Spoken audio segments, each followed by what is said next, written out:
Welcome to O People of the Book YouTube channel.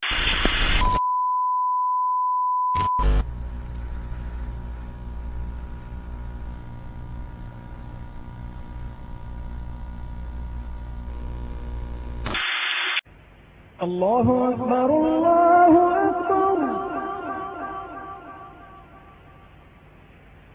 الله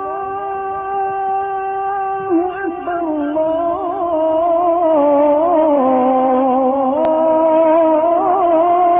أكبر أشهد أن لا إله إلا الله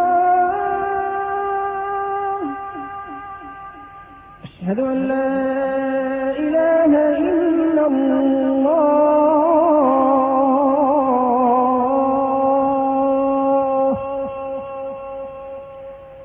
أشهد أن محمدا رسول الله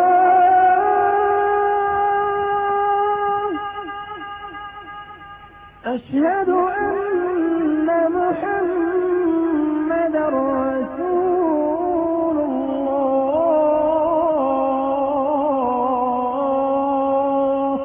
Oh, people of the Book YouTube channel.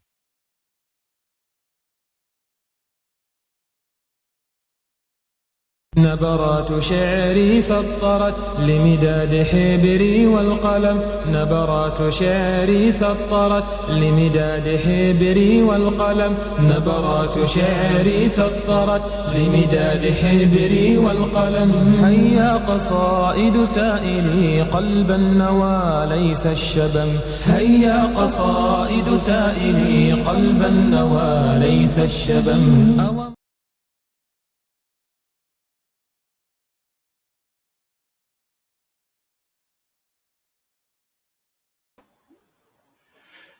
Bismillah, alhamdulillah, salatu wassalamu ala rasulullah, assalamu alaikum wa rahmatullahi wa barakatuh, and welcome to O People of the Book, the usual Saturday. For me, it's night time, but for you, I don't know what time it is during the day. And also today, we're broadcasting on our channel, O People of the Book, and we've gone back to broadcasting on Consider This TV. What happened was that all this time I wasn't online, and I wasn't sure whether, what route I was going to take, whether I was going to stay online or health-wise, I wasn't too good. Now that I see that I'm going to spend more time online, so I've paid my subscription for StreamYard. So then it makes me broadcast on several channels. So you'll find me now back on Consider This TV. So it's great to be back on there, and it's great to be with you again. So like I usually do, like I said, we're on our Saturday show, from monogamy to polygamy. This is teaching our brothers, helping our brothers and sisters go through this crisis that we have at the moment, whereby we have a lot of divorces, we have a lot of marriages that are not working out, and obviously, let me see if I'm going out, because. Yeah, let me just check the sound as well, because I could be rabbiting on with what. Yeah, okay, fine, yeah. So anyway, so like I said, there's a lot of divorces and a lot of, marriages not working out. And then you have a lot of our sisters that stay unmarried. What to do with them? So the solution that Allah has sent us is polygyny, although a lot of our sisters don't want to get into it. There's a lot of taboo going around the subject. So I've decided to take it on myself and share the knowledge that I have and about polygyny. Anyway, so today there's a few things that I will share with you. There's a book that two books that I want to share with you. There's one that I have on Kindle, and there's another one that I actually I don't know if it's a book or if it's just an article. It looks like a book because, it looks big enough. We're going to go through the Ibn Taymiyyah's fatwa on polygyny. That's one book we're going to go through. Apart from going through our usual from monogamy to polygamy book, we'll get back to that as well. And also we're going to go through one TED talk. There's a TED talk that I want to show you. This is to do with the non-Muslims, their step to this problem that we're having, and this is the only step that they have for it. So I'm going to show you that as well. We're going to go through that in a while. So what we'll do first of all is we'll go through the TED talk. Yeah, we'll go through that TED talk, and I'll explain to you what the purpose is on here. What it is, right, is that we are going through halal solutions. Allah subhanahu wa ta'ala has given us halal solutions for their 1 second. Yeah, Allah subhanahu wa ta'ala has given us some halal solutions, whereas the solutions that these people are going through, they would prefer to. Obviously, they don't prescribe to. I'm trying to get the camera. Yeah, they don't subscribe to polygyny, so obviously they're going to go through the haram ways. For them, these haram ways are, this is the choice that they chose, and obviously, like I said, Allah subhanahu wa ta'ala has given us the halal ways, and we will obviously use these halal ways. But the thing is that we find that today. We find that today,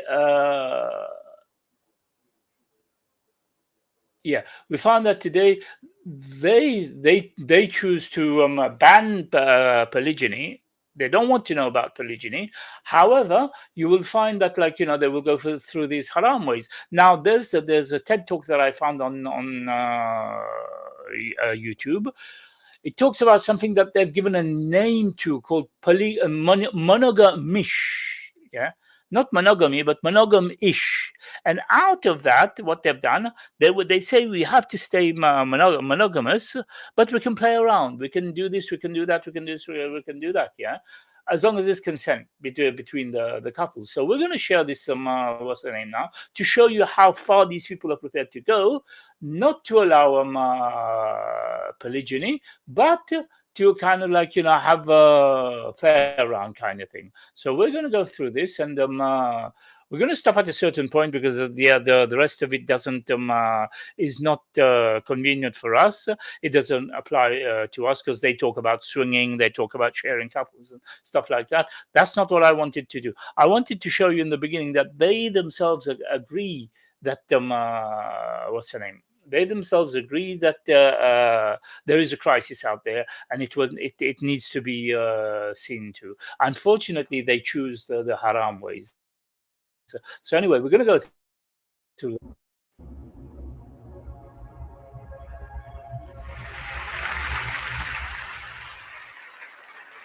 Wow. Hello, everyone. I'm going to put down my phone and totally resist the urge to snap a selfie to prove that I was actually here. As Riaz said, my name is Jessica O'Reilly, and I am a sexologist.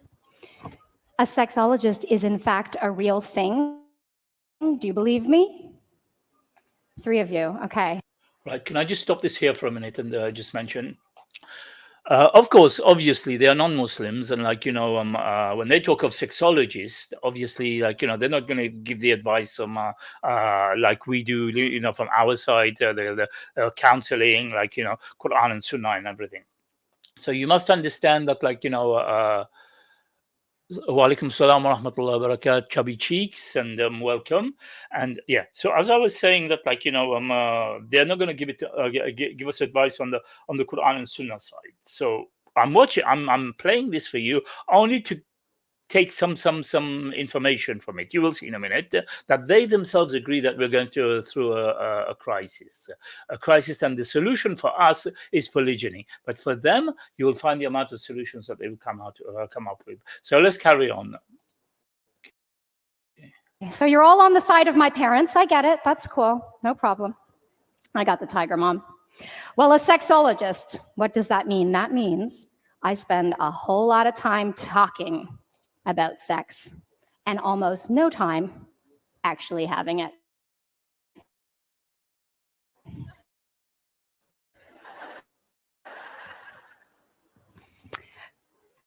But I'm here today.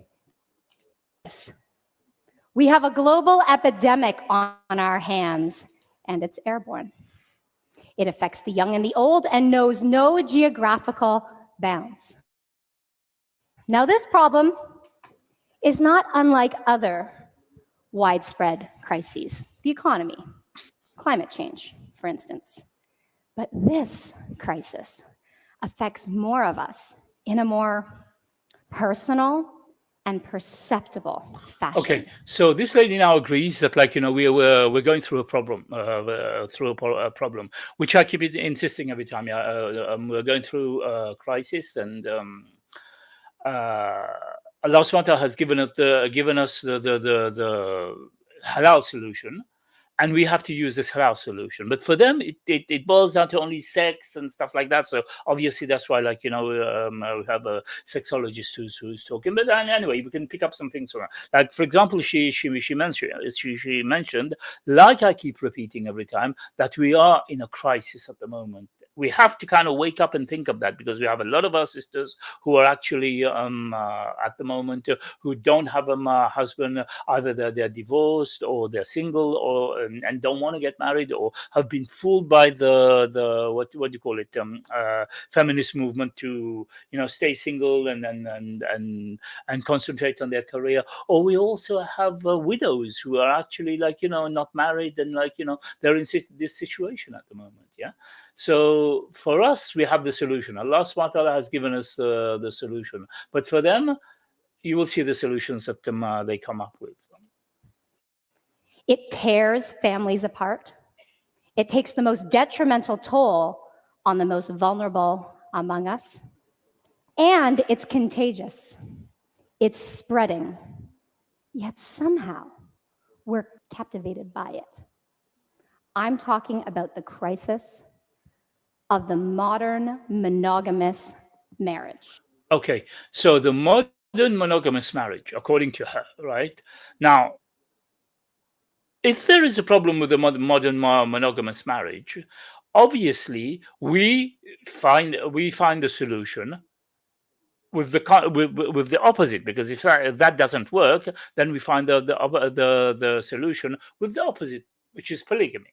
All right, she agrees. Now there is a serious problem with the modern monogamous marriage, but then now we're going to go through it, and we're going to see what solutions they decide to take, and then we're going to go through the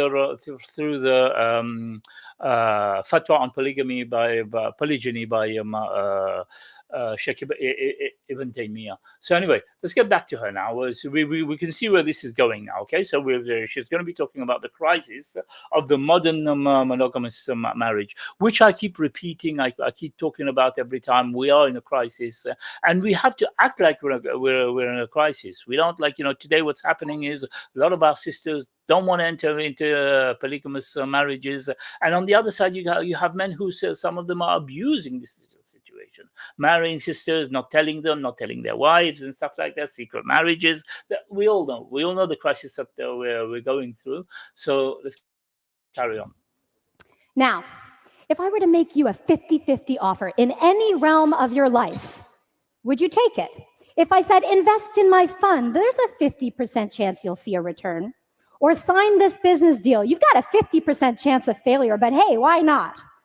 Or hop on this flight, you've got a 50-50 shot at making it to your destination safely.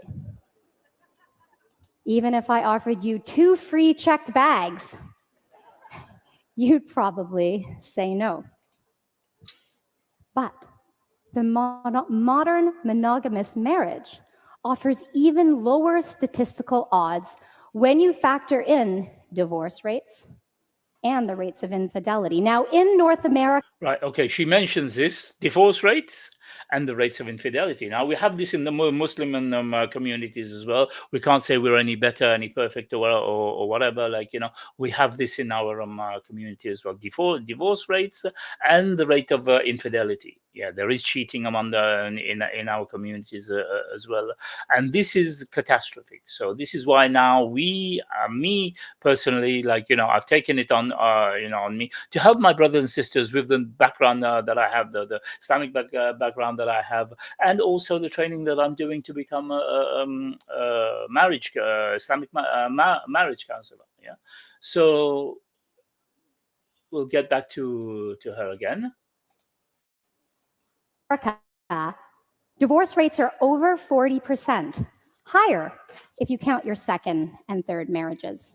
In my family, sometimes we go on even above 3, 4, 5, and 6.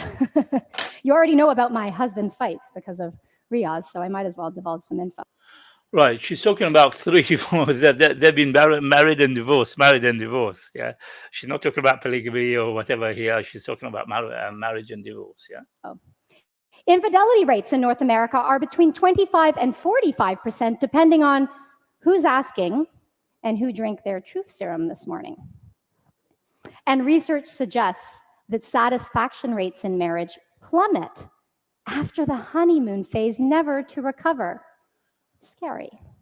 Now, many young people are actually opting not to get married.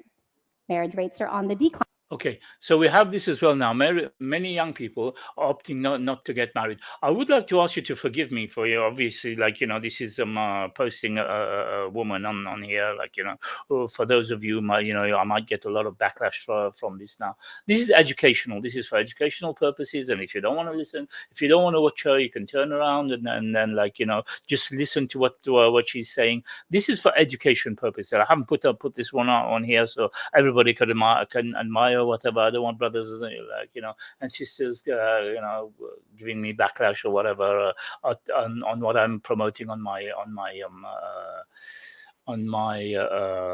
YouTube. I mean, you could be in a university taking a course and you get a professor like this who's teaching you. So we have to take it as education, which is my intention here now. So I just wanted to make that clear. Now, marriage rates are on the decline.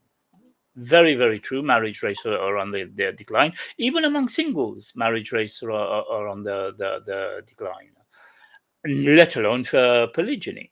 Yeah, let alone polygyny, with the amount of brothers who are out there, who less amount of men and more women out there. So this is part of the crisis we're talking about. Maybe because they've heard that research shows that married people are in fact no happier than their single counterparts. Okay, so for these people, marriage is doesn't mean anything. So obviously they think that they can live together or just have boyfriend and girlfriend or whatever. This is the solution to their problems. So. And have you heard of mate poaching? Right, this is where it starts now.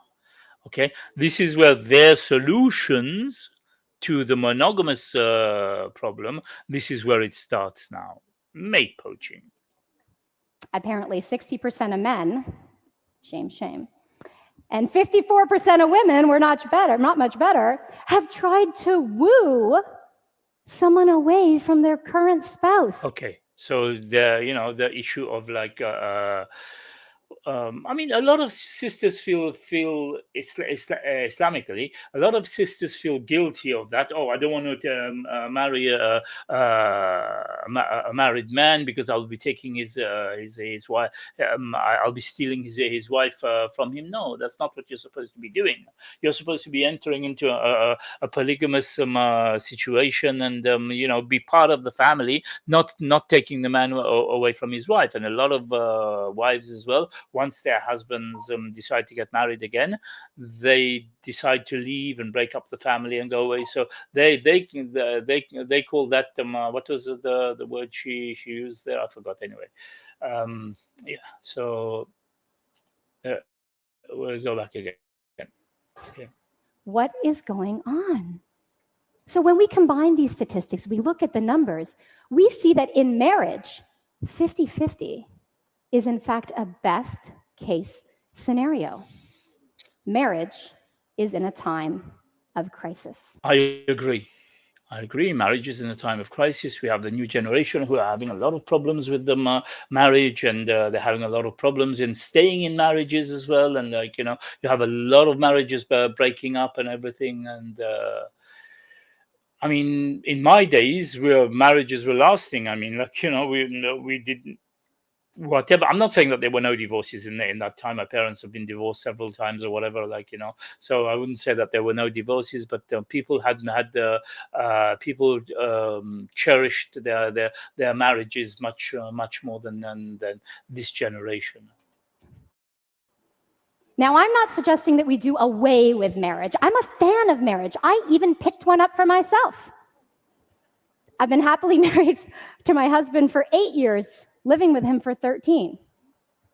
What I am saying is that marriage is a failure in human design. It doesn't matter that research says that marriage is good for my health and even better for men's health somehow. They always win.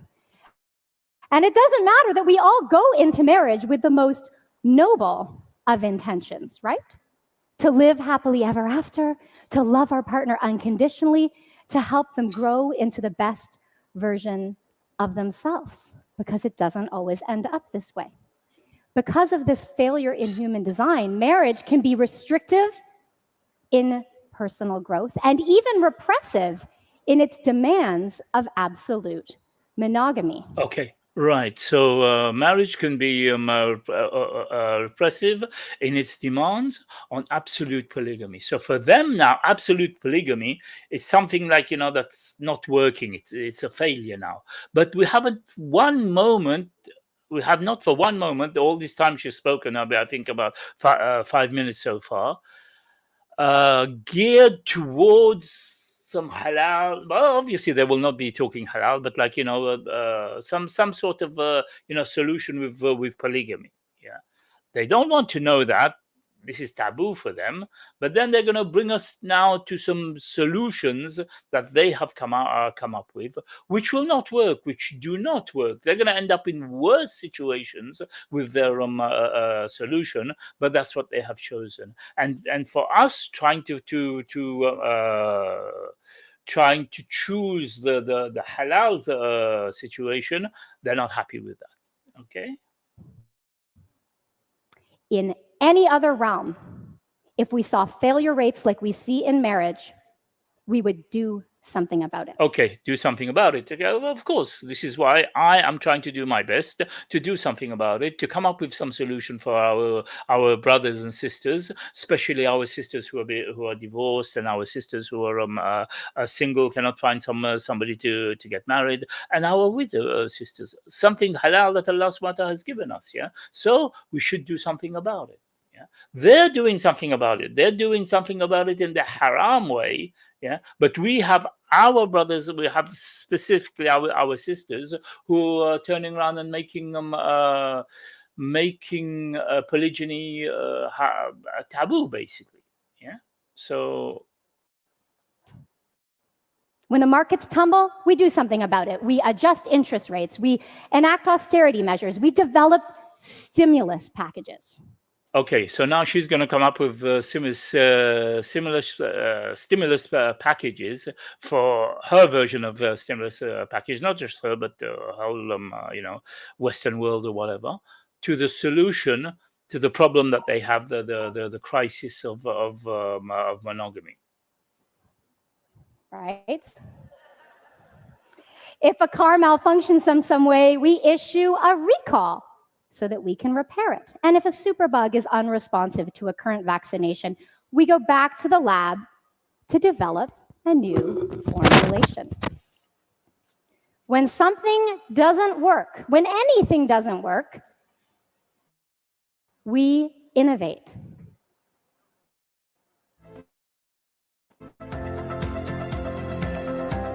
Sorry about that. That's right. So why do we accept the monogamous marriage in its current form despite its design flaws? could our relationships not benefit from a stimulus package? Okay, stimulus package. Yeah. So she's talking of a stimulus package now. Consensual sex outside the marriage. Some booster. Like she wants. She's talking about some booster for the wedding, but not polygamy though, not polygyny. This for them is haram. No matter what solutions they will come up with, they will not come up with them. They will not accept polygyny. Yeah? I'm trying to kind of like show you the difference of mindsets. Yeah, to a problem that we're all going through. We're all going through the same problem. Muslims are going through this problem, and so are the non-Muslims as well. Yet their solutions are different, and we've been given a different solution as well. So anyway, let's continue. A temporary recall, just overnight. Isn't it time we go back to the lab to dissect the issues, challenge the failing norm, and innovate? Right. For her, it's innovate. She says, challenge the failing norms. Challenge the failing norm. Well, 1 second, please. Challenge the failing norms. Now we know that what's happening with the marriages, what's happening with the divorce rates and everything, So we have to challenge the failing norms, and Allah has provided us with the solution. Allah has provided us with what do you call it? Polygyny. Allah has made it clear, that that's the solution. But yet we are not happy with that solution that Allah subhanahu wa ta'ala has given us.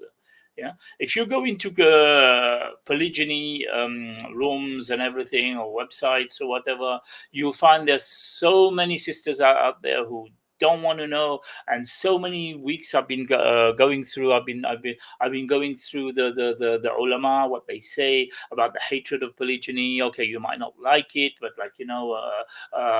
jealousy is normal or whatever. But to kind of hate the words of Allah. Yeah, so I've been going through that, and now let's see what 1 second. Oh yeah, what solution they're going to come up with. She says innovate. Okay, now we'll see their innovations. They're not going to go obviously come back to the reality, because as I mentioned before, polygyny was the actual norm. Polygyny from time has been the actual norm, and polygyny is has been out there has been accepted in all the Abrahamic religions, plus in non-Abrahamic religions. You'll find that the Hindus are more polygynous than Muslims, but they tend to kind of pin it on Islam as if Islam invented polygyny. Okay, so let's go back. Now, some couples have already done this. They reject monogamy altogether. Swingers, for instance. Okay, see? Now she comes to their solution, swingers. I'm not talking about our brothers and sisters going into that or whatever.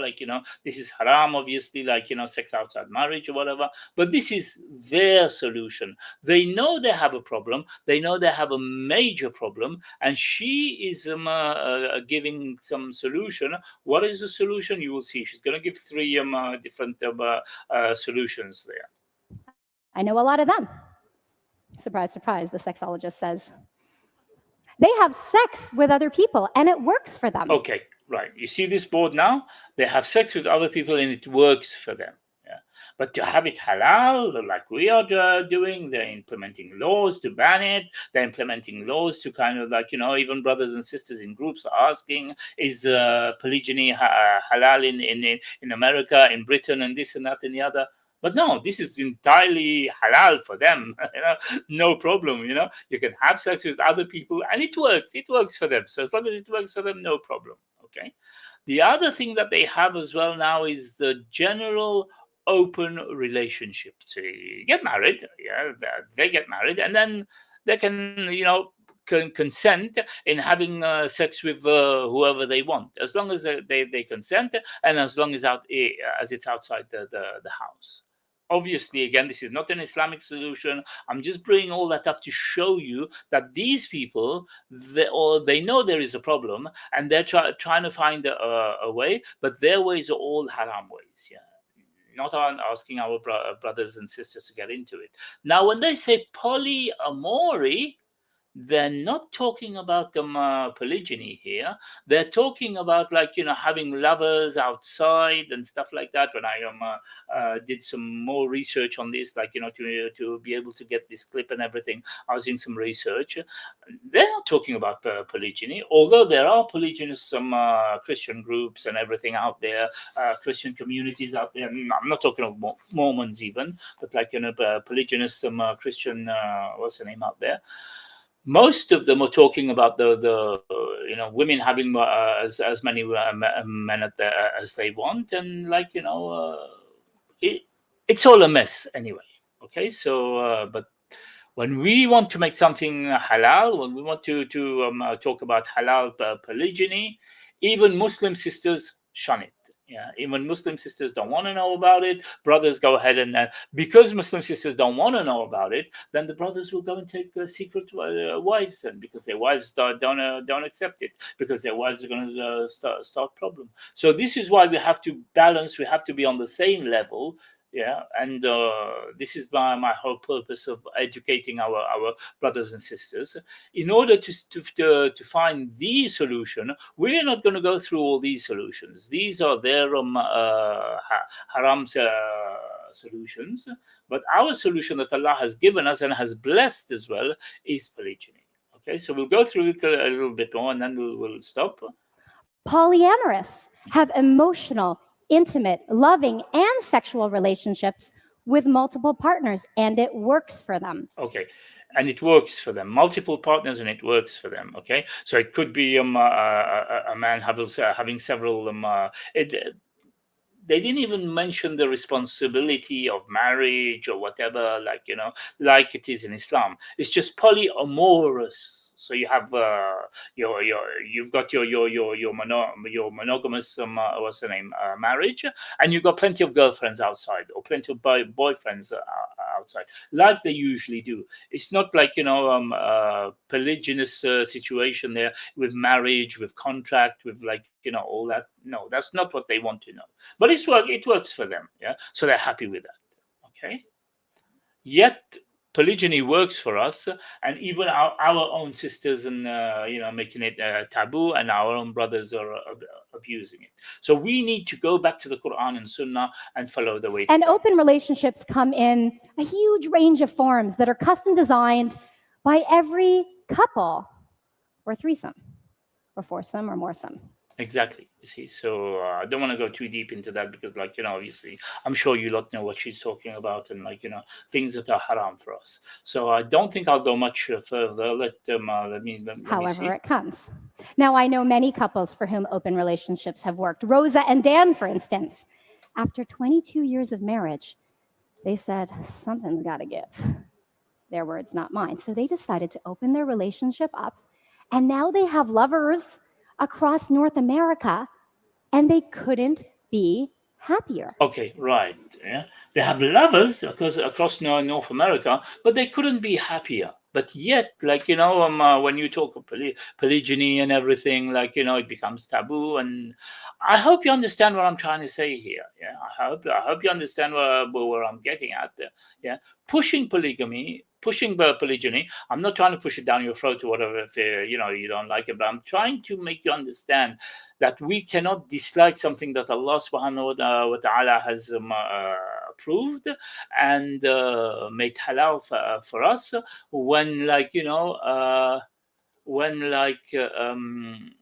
these, the non-Muslims, they're trying to find solutions. They're accepting things that are totally, their solutions then are not actually oppressive to women, but they will claim that that polygyny is oppressive to women.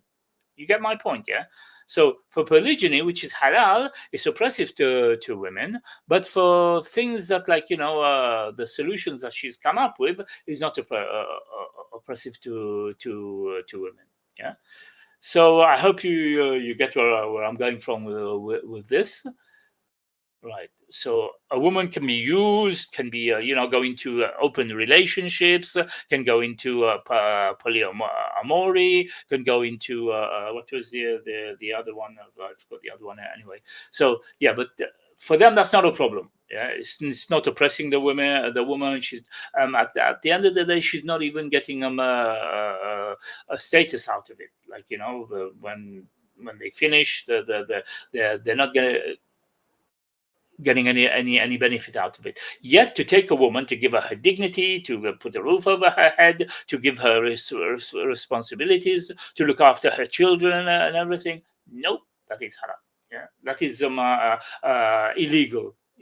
So I hope you get my point. Okay, we're going to go with this for a little more, and then But like monogamy, open relationships only work for a very small number of people. An estimated 4 to 5, not 45, 4 to 5% have tried it with a good degree of success. The problem with open relationships is that most of us just don't want one. We're okay with other people being open, but we don't want to share our partners. Okay, we don't want to share our partners. You don't want to share your partners, right? But you're ready to go into all these innovations and everything. So we'll cut this here. I don't want to go much more into it, and I just wanted to show you, at what rate these people are willing to innovate, but still not accept polygyny as a solution. Yeah, for them, it's not a solution. They prefer other solutions. Bird's Nest, Rat Fest. Salaam alaikum wa rahmatullahi wa barakatuh. And content delivery. Jazakallah khair. Anyway, now let's move to Ibn Taymiyyah's fatwa on polygyny. So we move back to the Islamic solutions now that Allah has given us. We move to the fatwa, and it is translated by somebody called Muhammad Abu Nasr. Yeah, State Institute for Islamic Studies in Indonesia. Yeah. Ibn Taymiyyah's fatwa on polygamy in medieval Islam. We're going to go what's her name to the introduction first, and then we'll see how far we can go with it. Okay, Bismillah.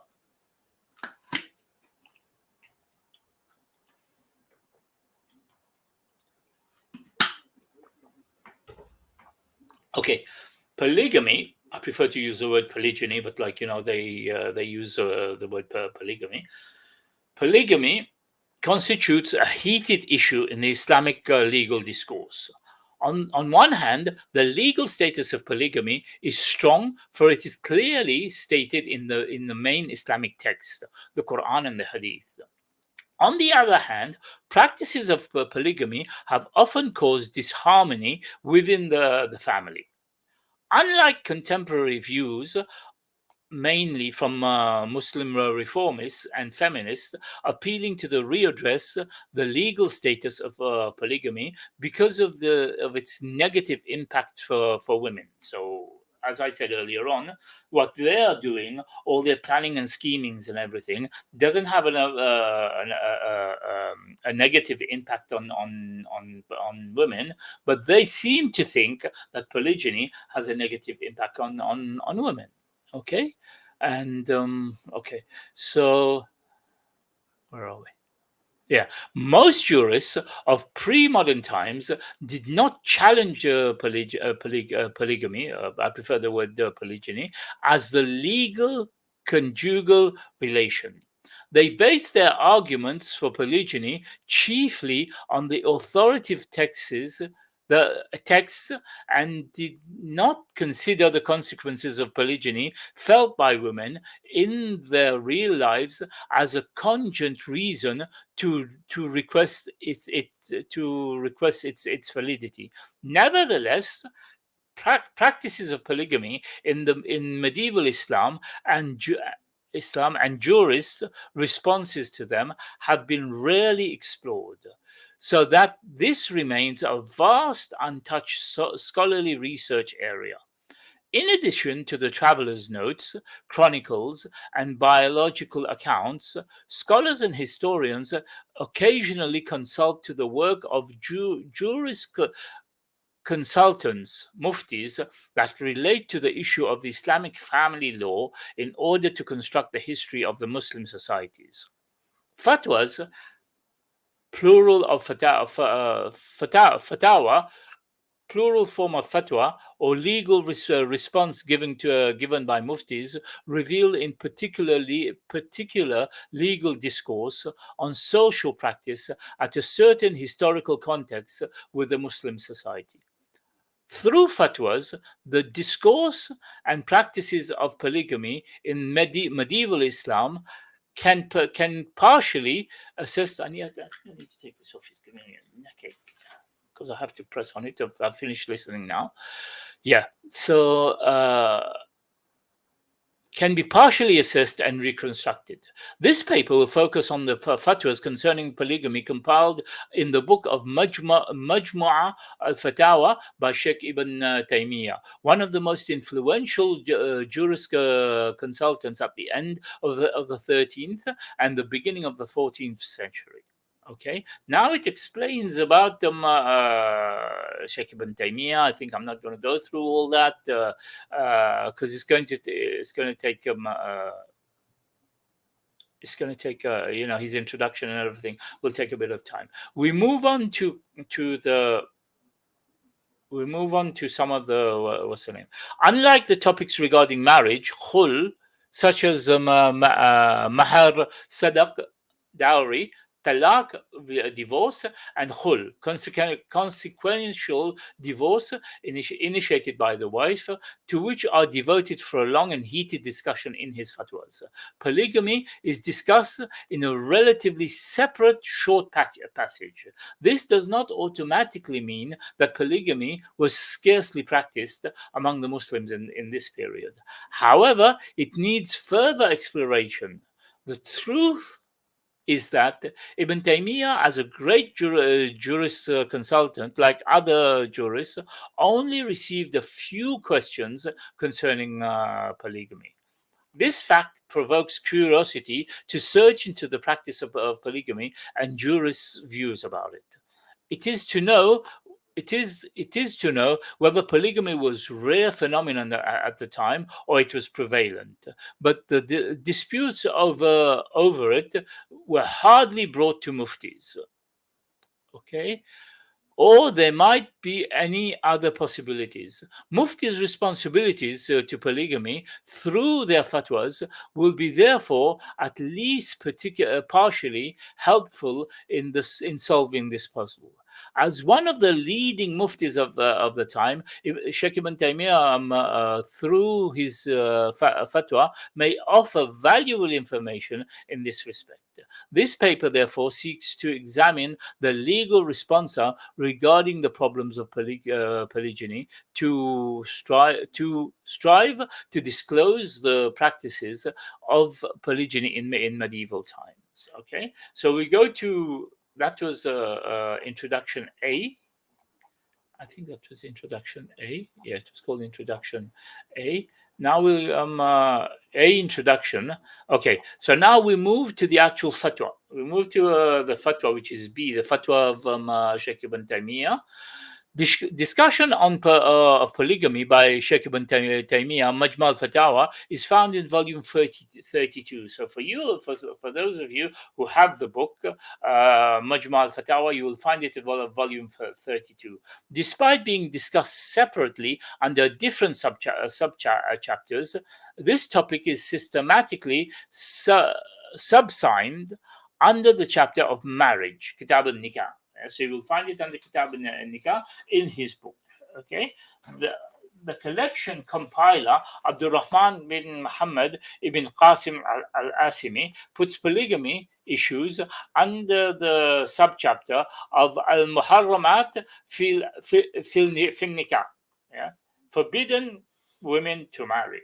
And al-qism bayn al-zawaj, dividing shares among wives. Yeah, so they put they put the polygyny under these two sections. The term al-qism is frequently used in classical Islamic text, kutub al-fiqh, when authors discussed polygyny, while in the term تعدد الزواج. So the Arabic term for polygyny is تعدد الزواج. Literally means being multiple wives. Okay, is commonly used in the contemporary books of fiqh. In the chapter of Muharramat, through a question answer model of explanation, the fatwas elaborate in great detail about the legal boundary that totally restricts people to marry, namely biological genealogical nasab and suckling, rada ties. Okay, in spite of a huge number of questions in this section, only two of them deal indirectly with polygyny. Okay, so although there's so many questions that have been asked, Sheikh Ibn Taymiyyah's what's the name? There are two that deal indirectly with polygamy. They both forbid marrying of two women holding such ties. Meanwhile, in the chapter Al-Qism, only 2 out of 8 questions are really concerned directly with polygamy. The other questions deal with the issue of intercourse with the wife and use of herb to stimulate intercourse that causes medical problem, seeing and touching the wife's body, the waiting period of divorce of divorced women, the obligation of the father to provide or pay for breastfeeding for the child, and the last, breastfeeding by the wife to another child. This misplacement of the inclusion of the other topics, which seem to be unrelated to polygamy, is strange. The fatwa compiler is usually subsumes question under closely related themes. Okay, so we've reached the 47 minutes mark, and I would like to remind you that you're watching O People of the Book channel, our usual Saturday from monogamy to polygamy, and I'm happy to announce that we are back on Consider This TV. And like I explained earlier on, before I didn't pay my subscriptions in StreamYard because I wasn't sure what I was doing. I wasn't sure whether I was going to stay or I was going to go. I was going, because I've been, sick and traveling and everything. So, but now that I'm sure what I want to do, so I've decided to pay the subscriptions, which gives me. Which makes me able to transmit on different channels at the moment, because I can transmit also on my what do you call it? My Twitter account as well. Yeah.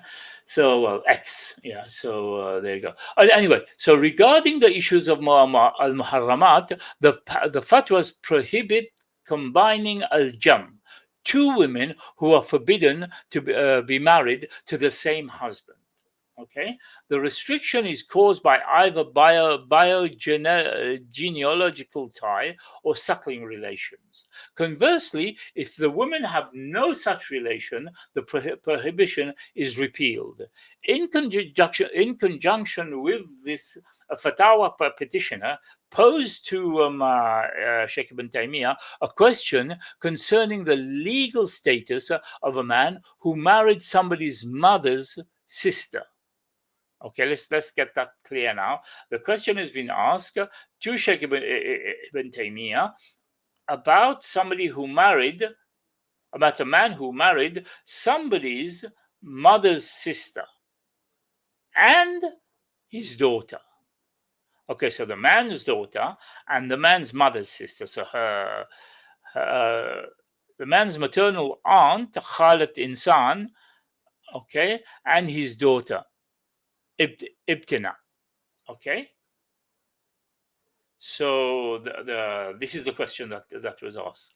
It means that a man married the aunt and the niece together. Okay.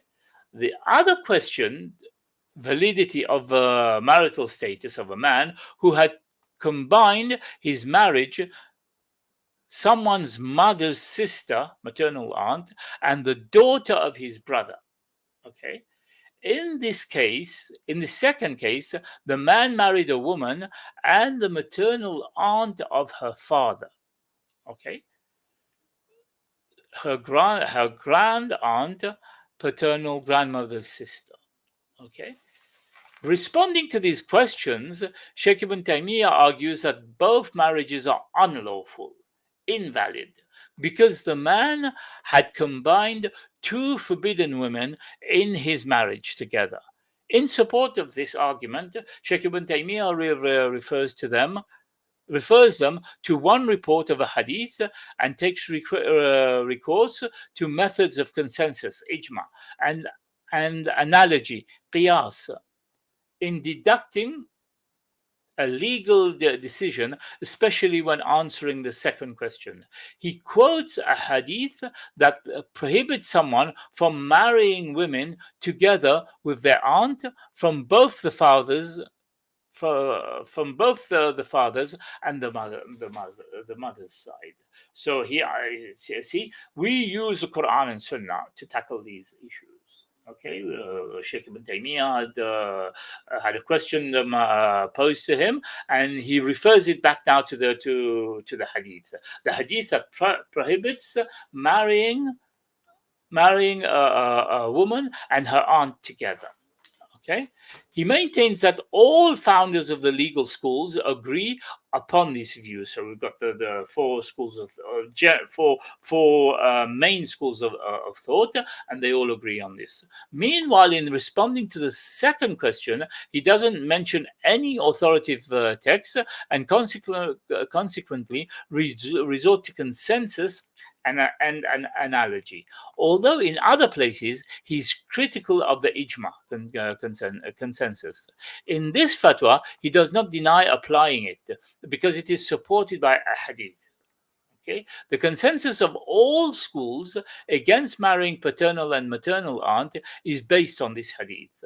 The restriction is in the hadith is believed by all schools of Sunni legal thoughts, Aymatul al-Madahib, to cover also the maternal and paternal grandmothers. This means that the ijma of all Sunni legal schools in the latter case is based on the authoritative sources. In addition, he draws an analogy between the position of the grandmother and the aunt from the mother's side, as happened in both marriages, declaring that they hold exactly the same status as muharramat, meaning that marrying them together with nieces or grandnieces is totally forbidden. Now, it might happen in a case where a man marries an older woman, and then he takes a younger woman as his third, or second, third, or fourth, or whatever. So this is what he's talking about.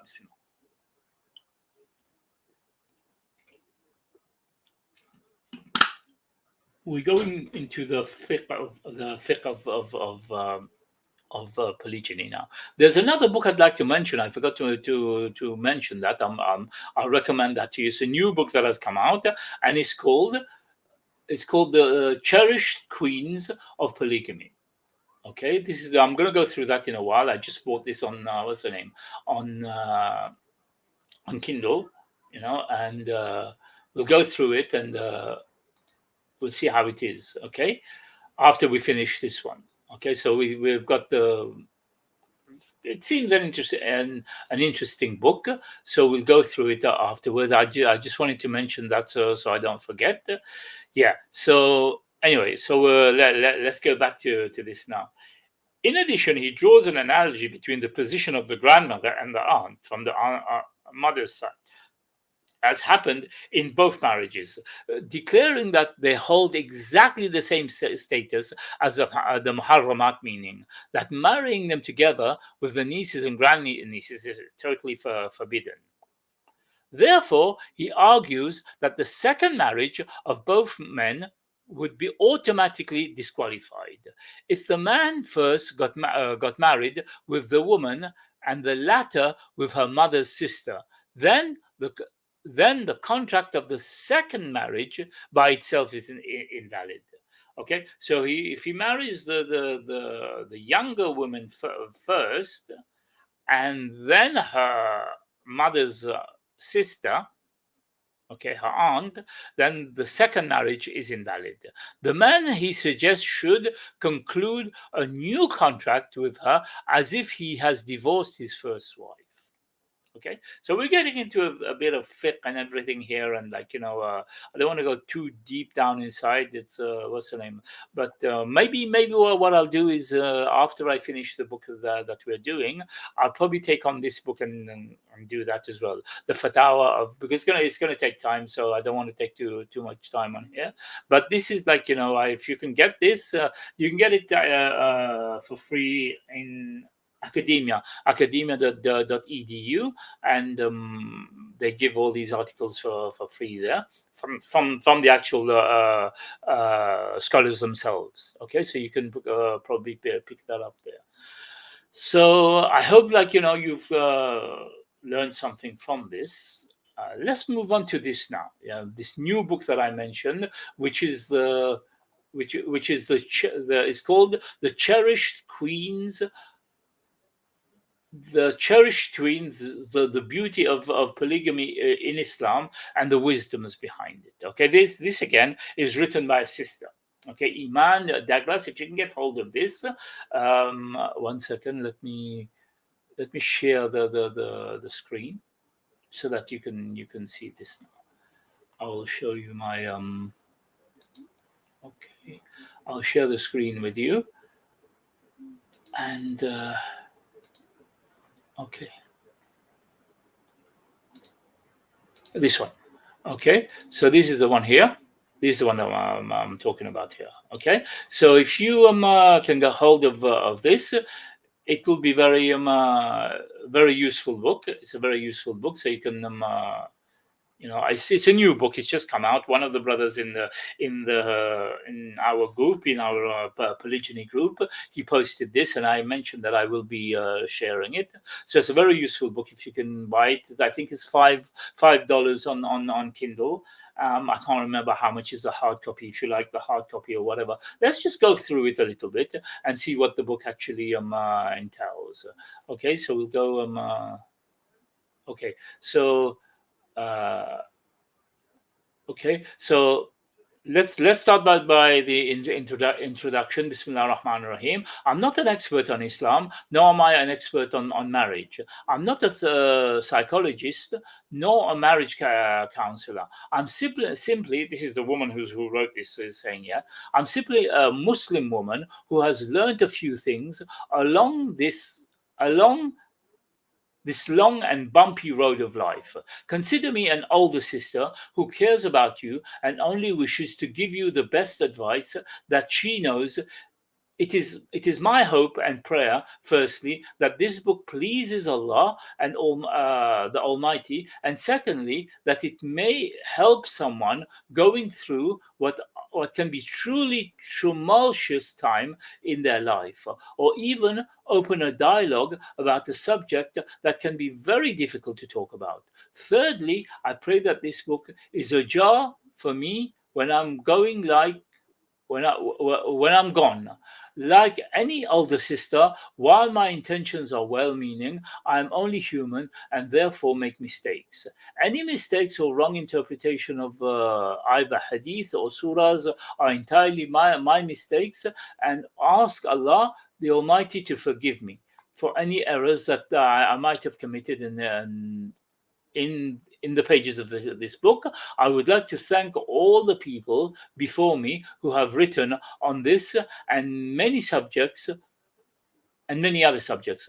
Your research and writings have been a fountain of knowledge for me. May Allah the Almighty bless you and your families in this life and hereafter. I want to thank Allah the Almighty for guiding me to Islam, for bringing me from the darkness into light. Alhamdulillah. So this is the sister called Iman Douglas, I think her name, if I'm not butchering her name here, Douglas or whatever. Okay, so this is the introduction to it. Now the first subject is called "It Is Hard." Let's just go quickly through this subject and see. Years ago, I had a dream. No, wait, not a dream, a nightmare. Like most nightmares, it started out as an innocent and pleasant dream. My husband and I were walking in a beautiful, lush green forest. The smell of pines. One second, let me put it here so I can see it better. I don't have to turn my face, okay? Because there I'm looking in a different position and the camera's in front of me there. So what's the name? Yeah. So let's start again. My husband and I were walking in a beautiful, lush green forest. The smell of pines was so fresh and comforting. The perfect amount of sunlight was breaking through the tops of the trees, creating incredible shaft of glorious sunlight. There was a gentle caressing breeze, neither too cold nor too hot. We could hear the birds singing their beautiful melodious song. It was perfect. I was with the person who I loved the most, and in surrounding and in a surrounding that seemed so ideal. But then it was all nightmares. It began to change. The beautiful, crisp blue skies, only a few moments ago, began to draw dark, becoming steely and grey. Okay, so she's mentioning now about her situation in polygyny. Maybe her husband will announce to her about the. Okay. Illuminated sphere. Assalamu alaikum wa rahmatullahi wa barakatuh. I don't understand what you've written here. You've written a different language. Oh, sorry. Subhanallah wa bihamdihi, astaghfirullah. Okay, fine. Yeah. Okay. For my glasses sometimes. Okay. Yeah. Anyway, welcome, illuminated sphere, and I hope you benefit from the program. We're talking about a new book that just came out that I got on Kindle, and if you want to get the hard copy, you can as well. It's a very interesting book, and we're just going through the few lines of it. I'm not going to read the whole book now. Maybe some other time. Maybe some other time I'll actually share the whole book again, like I'm doing with this one now. Okay, so it starts with hard times, then jealousy, then doubt, then fairness, then society, increase of crime, welfare, abstract, the family, and close to Allah. So I think it covers some of the stuff that we actually covered in the book that I'm doing, which what's the name? Which is from monogamy to polygamy, where we actually went into the psyche of the woman, and then the psyche of the man. Let's get back to it now. Let's get back to monogamy, from monogamy to polygamy, and we were on the subject of the male psyche. Why would a man want to take another wife? Okay, we left last time on page 96. Okay, for those of you who've got the book, page 96, from monogamy to polygyny, a way through.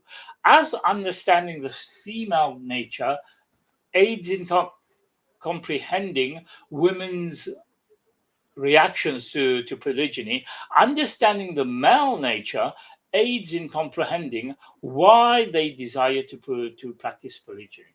Now, one sister came onto our group earlier on, our polygyny group, and she mentioned about, why would her husband, what reason would her husband want to take another wife? And I mentioned to her that there is no specific reason. It doesn't need a reason. Okay, so now we're going to go through this now. Since Allah and His Prophet have completely explained the male's nature with its unique qualities and attributes, we see the same in secular studies. It is therefore not necessary to ask the question of why.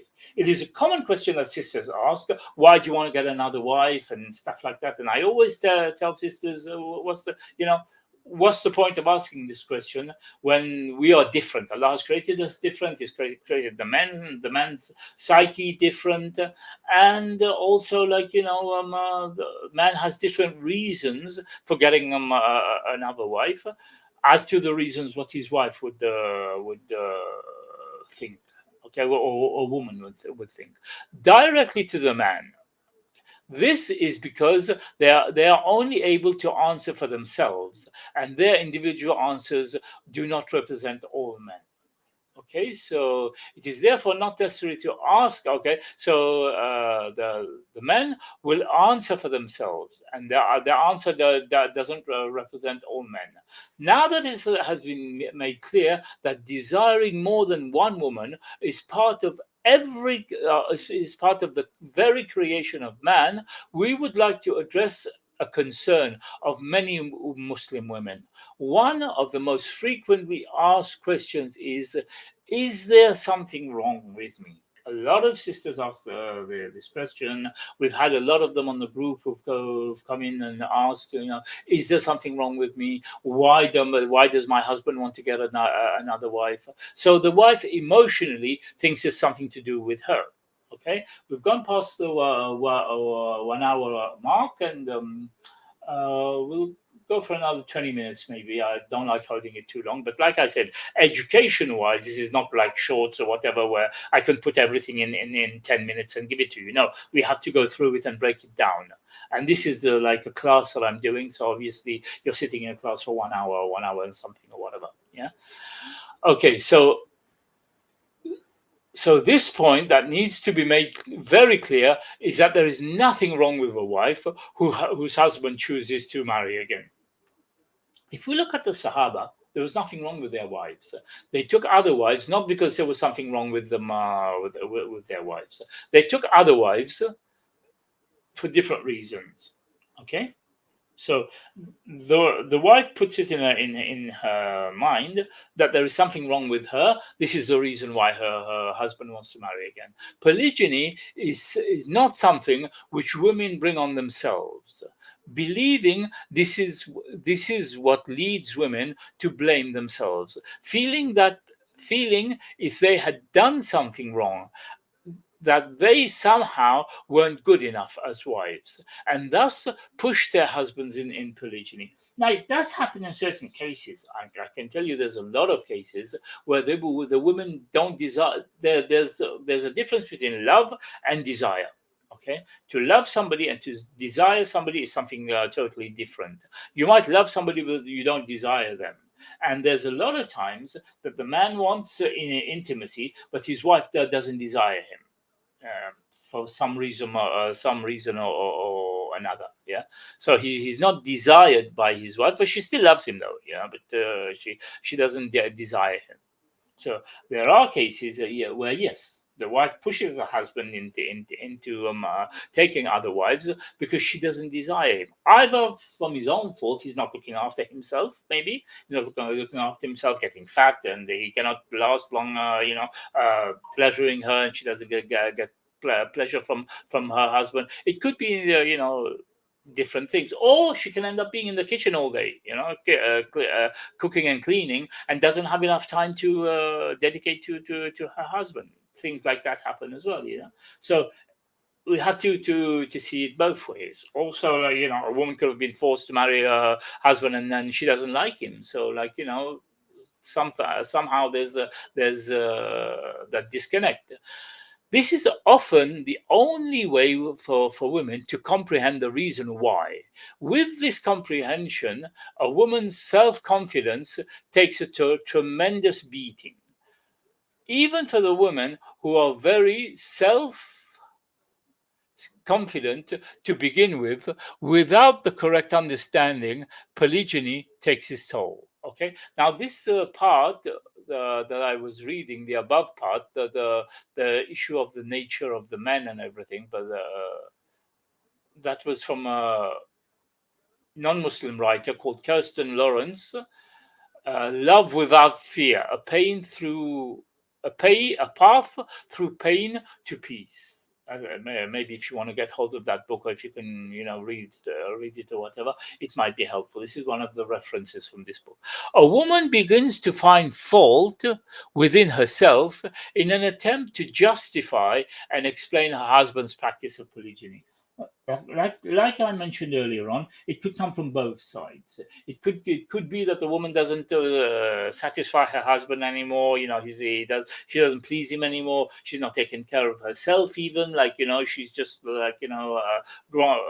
become fat and not desirable anymore. I'm not saying that I'm not blaming our sisters for that, but we have to look after ourselves on both sides. If you want if you want to be pleasant to your husband, then obviously yes, you have to look after yourself, sister. Yeah, and the man as well has to look after himself. Even obviously go to the gym, or if you can't go to the gym, get a routine exercise at home, and eat well and be healthy, and then you'll be able to satisfy your wife, kind of thing. Okay. She questioned her ability as a wife, doubting her sex appeal and ability to sexually fulfill her husband, doubting her ability to cook well, imagining that her husband is no longer attracted to her, believing that she does not keep the house clean enough and organized enough. I'm talking of a case which is totally opposite, where women actually attach themselves too much to the kitchen and don't get the time to devote to the husband. Yeah, something very, very important among the sisters. I've always said that a lot of sisters, when they get married to the kitchen or to the house. Yeah, and they spend a lot of time with the house, and then they're questioning themselves now. Is he not happy with me? Is he not happy with the way I look? Is he not happy with the way I cook or whatever? So there has to be communication as well. There has to be communication, and this is very important. Okay, and many other self-doubts. But as we clearly see revealed by Allah, the man is a creature that covets women. So no matter what happens, okay, even if the sister is not looking after her husband, even if she is looking after her husband, even if she's spending more time in the kitchen, or she's spending less, she's not cooking, whatever, Allah tells us that the man is created to chase women. The man is created to want other women. Yeah, it's not something that new or whatever, that the woman has to break her head why is it me or whatever. No, not just one woman, but women. So men like women, and I'm sorry, sisters, but you have to face it. Rather than asking this question, is it my fault? What have I done, or whatever? Just bear in mind that men love women, not just one, but women. So in response, the question is there something wrong with me? The answer is no. Okay, nothing wrong with you, although you can improve yourself, of course. Yeah, you can improve yourself. You can improve what the duties that you're fulfilling to your husband. Maybe that will attract him more to you. Yeah, but that would not stop him from looking elsewhere as well. So you make your efforts. If you want to improve on some cooking, if you want to improve on your Quran, if you want to improve on your Salah, if you want to improve on the way you look, this is all for yourself. And at the same time, it reflects the way your husband would look at you. But the question is there something wrong with me? The answer is no. We can also look at the wives of the Prophet sallallahu alaihi wasallam to answer that question. Aisha radiallahu anha was the Prophet's second wife in polygyny.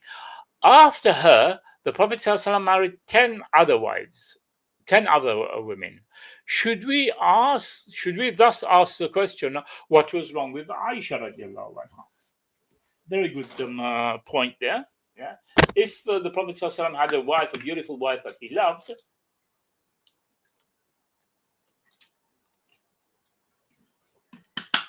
why would he then marry 10 other wives? Now that was the Prophet ﷺ. Okay, we cannot be him. We cannot. The reasons that were given to him were totally different, and we cannot dispute that. But still, the question is being asked. Yeah. After her, the Prophet ﷺ married 10 other women. Should we thus ask the question, what was wrong with Aisha? No, this radiallahu anha. No, this certainly is not the proper question to pose.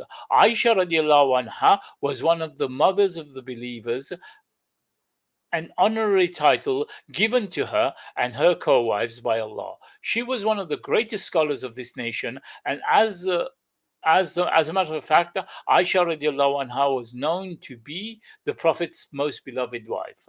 And yet he remarried while married to her. And all the other wives, for that matter, were best women of this nation. They most certainly were better in their religion than the women of today. This is one thing that we have to realize as well. We've been trying to address this to sisters as well, to make themselves better than they are, to make themselves. You cannot be Sahabiya, obviously. You cannot be the wives of the Prophet sallallahu alaihi wasallam, but they are your examples. Okay. They were worthy of their honor of being the wife of the last prophet of mankind, Muhammad sallallahu alaihi wasallam. These women, these wonderful, extraordinary women, were co-wives, and it was not because of the lacking of something in them that caused their husband to remarry. Okay, so we have to understand that they had no lacking in them to cause the Prophet sallallahu alaihi wasallam to take other wives. Okay. At the same time, it is true for women today. It cannot be stressed enough that polygyny is not the fault of the woman.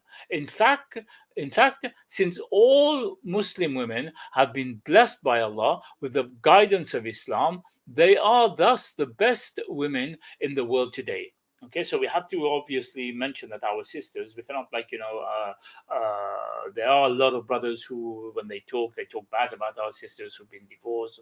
Yes, there are cases where a lot of our sisters are at fault. They've in the West, divorces rate is skyrocketed, and women are the main perpetrators of divorce. But we must realize as well that a lot of our sisters have gone through marriages that are not suitable, forced marriages. Some of them have gone to married them people who are on drugs or alcohol or violence or whatever. So yeah, these cases we accept, but not all of them. Yeah, but the thing is that our sisters are blessed by Islam.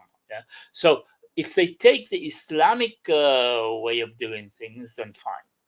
Through all the other sessions, I've been talking about the ways that sisters should react. Sisters should take this decision that their husband has taken and how they should handle it or whatever, because Allah has given you Islam. Allah has given you the guidance of Islam. Thus, they are the best women in the world today. It is necessary, in order to survive polygyny, to understand this. It is necessary to realize one's worth in the sight of Allah. For it is Allah in front of wisdom who we will be standing on the day of judgment. It is Allah whose love is the most important love to be the recipient of, and it is from Allah that we have true value and importance. So we have to remember that we are of a Muslim nation, and as long as we act as Muslims, and we have the blessing of Allah on them. And our sisters, we need to have utmost respect for them, and we need to I keep saying, a lot of men don't like to marry our divorced sisters or our what do you call it, widows. it is very, very important that we sit down and we think about it. Most men want to marry young sisters or whatever. What do we do with these sisters then? The West treats them as secondary, as second-hand women. In China, they have a name for them, shengnu or something. They call them second-hand women who've gone past a certain age and have not married, or women who have come out of marriages and have not married again or whatever. What do we do with them? Allah has blessed these sisters. So if the choices come to you, then of course consider our sisters who are there. But also at the same time, sisters have to lower their standards, lower the mahar, make the marriage easy. Otherwise, men are going to fall into zina. Men and women are going to fall into zina. If marriage has become so difficult, then obviously, what's the next step? Zina. The nearest step is zina. Like I was showing you, the non-Muslim alternatives, what they are giving, in marriages and everything, they're taking the zina alternatives. So in order to make marriage, in order to make polygyny our choice, then make marriage easier. Okay.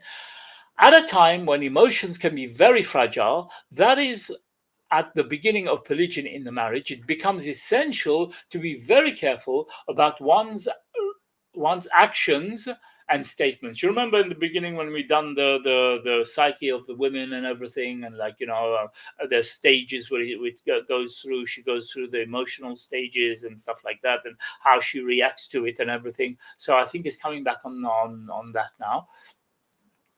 At a time when the wife may be hurting so badly, any and all statements can be taken wrong or hurtful. Taken in a wrong and hurtful way, especially the husband trying to explain his reason for wanting polygyny.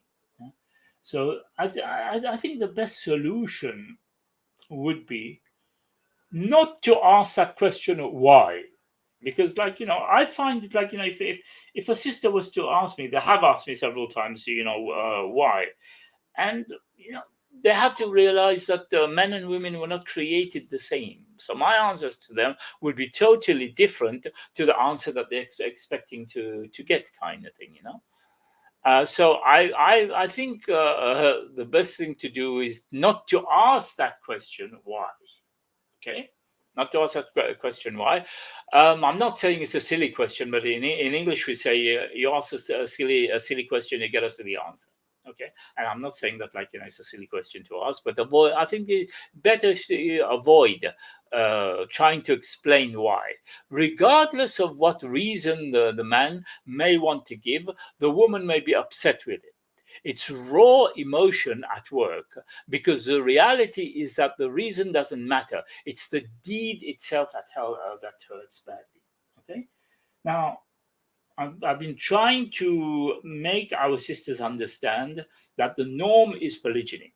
The norm is polygyny, and the choice that a husband has had is not something new. It's not something taboo. It's not something that he needs to stay away from or whatever. No, this is this is something that's the norm, and obviously he's taken the right path. She has to her mindset. She has to realize that. That the decision that the husband has taken, it's not anything haram. It's not anything. I know it hurts. Yeah, we've spoken about that several times in several of the chapters that we've gone through. We've spoken about the pain and everything and how it hurts. But I think communication is very important, and it mentions here it's raw emotion at work, because the reality is that the reason doesn't matter. It's the deed The fact that he went out and got another wife, this is what hurt so badly. In order to survive and break through the bondage of self-doubt and self-blame, one must start climbing the stepping stones of rebuilding the self-confidence essential to prospering through a polygamous experience. The first step of the first set of steps is realization that must be made in order to gain self-confidence. First, one must realize the true worth and value are found in the all-important opinion of Allah. For sure, no one wishes that Allah forsakes them. And second, one must realize and accept that Allah created man differently and that no amount of manipulation or hurt will change that fact. It's something that I always say to sisters. Whatever it is, just bear in mind that we are wired differently, we are built differently, our bodies are different, our minds are different, our tongues, we use it differently as well. So when you try to compare the reasons why, it will be totally different. A woman was created to love one man, to look after him, to look after her children, whereas a man, he was created to love several women, because he takes responsibility. It's not the issue of sex or whatever, like the non-Muslims consider it. No, it's an issue of your responsibility, and the man having that awam, having that power, that level higher than the woman, is the responsibility that he has been given, so he can take the responsibility for more than one woman. Yeah. So we have to understand that. We have to understand that psyche in order to be able to understand the reason. Now we're on to 125. Let me see, because we're finishing one side of the book. The second set of steps includes a practical tip to rebuilding self-confidence. No woman is confident just because she's confident. A woman is confident because she's trusting. She trusts what is clearly obvious, and does not let shaitan or anybody else, including herself, make her doubt. Being confident is more than just saying I am confident, and attaining confidence is more than just saying I should be confident. Okay, so because it's 126 now, I don't want to take you for too long, because obviously I know the span of concentration of attention nowadays is very, very little. And not a lot of people can sit down and listen to a lecture for so long. What I usually do is, when I go to the gym, I'll put my headphones on, and if there's a lecture, I'll listen to that lecture for the 1 hour and a half that I'm in the gym, and then it's worthwhile. Then if my sense, my span of concentration is low, now I'm in the gym, I'm working out, so I can listen to it. So maybe you can do that as well. Yeah, I think we'll stop here. We'll stop here on the first paragraph of page 99, and we'll come back to that next week. Next week we'll start with the reality is that if it weren't for polygyny, many women would not be questioning their abilities. I think that's a good thing as well. You're questioning your abilities there. I think I'll enjoy going into that, because it's going to reveal some of the things that women didn't know about themselves. Okay, they didn't know about themselves, about trust issues, about emotions, about how they can handle things and everything. Maybe when they go through a polygynous marriage, then they can actually show these capabilities. They can show these capabilities much more. I hope you've benefited from there. I don't know if you have any questions. If you do have any questions, if you can, I'll just give a few minutes. If you have anything you want to ask me. And I'm not a scholar. Obviously I'm a student of knowledge. So if there is anything that I can answer for you, then fine. Otherwise, we'll leave it at this and come back next week to it. Let me just give you a little, minute or so and see if anybody's, if anybody is interested. I will put the link if anybody wants to come on. Any brother or sister who wants to come in and ask a question. You can post it in the link, or you can post it in the comments, or you can.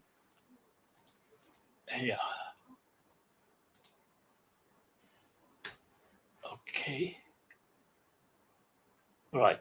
So let's just see, if there's anybody out there who would like to come in and ask them any questions or whatever. Maybe somebody from consider this TV that I haven't been on for a while, but now I'm back on.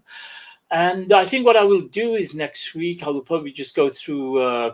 I won't have any videos or whatever because I need to get through this book much faster. But I want to share different opinions and different realities with you as well. So so that we can know what is going on out there, because obviously a lot of people don't know what polygyny is. A lot of people join these groups that I'm in to learn about polygyny, and a lot of them are married, a lot of them are not married. A lot of them have been asked to join polygamous marriages and everything. So this is why. So if you do have any questions, please either post them in the comments, or if you want to come up and give salam and if we haven't met for a while or whatever, and and you have something to ask, something to say, then you're more than welcome. Yeah. Otherwise, I'll finish it here. It's 1:30 mark, and don't forget though, if there is anything, you can go back and then go through it or whatever, and anything you want to and then from then, if you want to post anything in the comments, if you have any questions afterwards, you want to post in the comments, then fine, you're more than welcome. But I think in the meantime, now we'll leave it at this, because you don't seem to have any questions. So we'll finish it at this. سبحانك اللهم وبحمدك أشهد أن لا إله إلا أنت أستغفرك وأتوب إليك. سبحان ربك رب العزة عما يصفون وسلام على المرسلين والحمد لله رب العالمين. Assalamu alaikum wa rahmatullahi wa barakatuh. And inshallah, I will see you next Saturday at the same time. And like I said, now I'm going to be on all these channels now, my X and my Twitter X, on Consider This TV, and on my channel as well. Okay, so I'll see you then, inshallah. Jazakallah khair. Assalamu alaikum wa rahmatullahi wa barakatuh.